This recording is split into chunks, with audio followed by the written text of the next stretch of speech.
Ayaw. So, ito na yung mga dadali namin Christmas gifts. Itong mga naiwan is pamimigay pa yan, pero this is for the family. And then, ito, excited na for Christmas.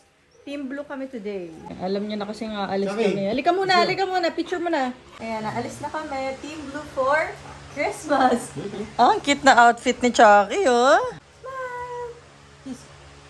Si Chucky Boy kasama namin. Si Jersa nagda-drive, sorry.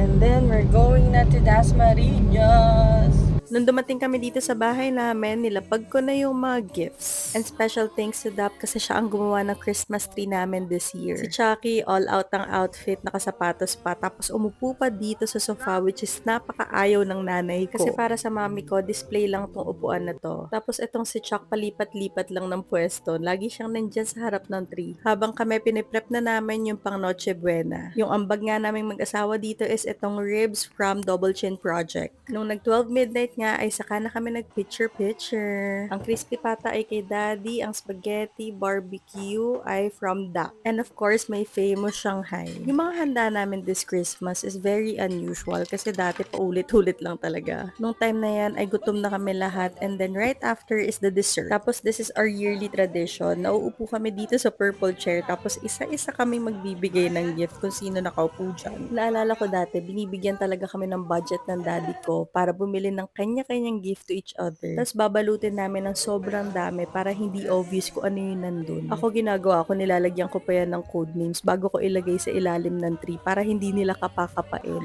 Wala lang, para exciting, tsaka para hindi nila talaga malaman kung ano yung regalo ko sa kanila. Ito talaga yung part ng Christmas na gustong gusto ko kasi gustong gusto ko rin talaga nakaka-receive ng gift. Pero ito rin yung holiday na sobrang namimiss ko si mami kasi grabe, ang ganda ng bahay namin pag Christmas.